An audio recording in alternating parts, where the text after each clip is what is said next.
Hi friends, welcome to our channel. నేను మీ MPR. Andhra Pradesh రాష్ట్రంలో ముఖ్యంగా 2024 సార్వత్రిక ఎన్నికల్లో కూటమి ప్రభుత్వం అనూహ్యంగా విజయం సాధించిన తర్వాత ఎన్నికలకు ముందు ఈ ప్రభుత్వం పేద, బడుగు, మధ్యతరగతి రైతులకు ఇచ్చిన హామీలను, పేద ప్రజలకు ఇచ్చిన హామీలను గెలిచిన తర్వాత నిలబెట్టుకోవడంలో పూర్తిగా విఫలమైందన్న సంగతి రాష్ట్ర ప్రజలందరికీ తెలిసిందే. ముఖ్యంగా రైతులకు మాత్రం అనేక విధాలుగా అన్యాయం జరుగుతూ ఉంది. దీని మీద పెద్ద ఎత్తున రాష్ట్రంలో నిరసనలు వ్యక్తమవుతున్న సంగతి మనందరికీ తెలిసిందే. ముఖ్యంగా ఇక్కడ బాలకృష్ణ ఇంటి ముందే నేతన్న ఆత్మహత్యాయత్నం చేయడం కోసం ప్రయత్నించారు.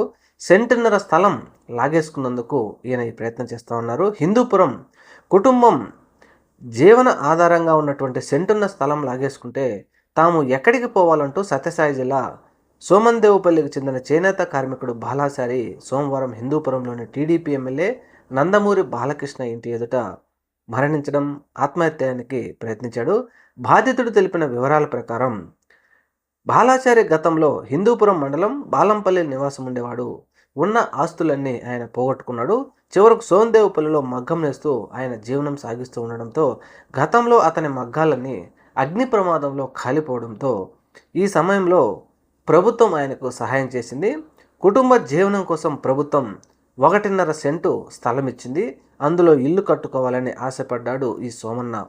ఆర్థిక ఇబ్బందుల వల్ల సాధ్యపడలేదు. అయితే ఆ స్థలం ఇప్పుడు ఆంధ్రప్రదేశ్ పారిశ్రామిక మౌలిక సదుపాయాల కల్పన సంస్థ ఏపీఐఐసి తీసుకుంటుంది. వాటిల్లో ఆ భూముల్లో ఈయన స్థలం కూడా పోతుండడంతో తీవ్ర ఆందోళనకు గురైనటువంటి సోమన్న ఈ బాలాచారి సోమవారం రోజు బాలకృష్ణ ఇంటి ముందు పెట్రోల్ పోసుకొని ఆత్మహత్యానికి ప్రయత్నించాడు. అయితే పోలీసులు అక్కడికి చేరుకొని అడ్డుకున్నారు. ఏది ఏమైనా రాష్ట్రంలో నేతన్నలైనా, రైతులైనా, ప్రతి ఒక్కరూ, రైతు కూలీలైనా సరే అనేక ఇబ్బందులు ఈ ప్రభుత్వంలో పాలనలో ఇబ్బందులు పడుతూ ఉన్న సంగతి మనందరికీ తెలిసింది. ప్రభుత్వం మాత్రం ఖచ్చితంగా ఇటువంటి వారిని ఆదుకోవాలని కోరుకుందాం. Thank you. మన ఛానల్ తప్పకుండా సబ్స్క్రైబ్ చేయండి.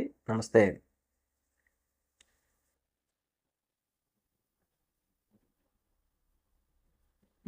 కంటిన్యూ చేస్తాలే. ఆపి మాది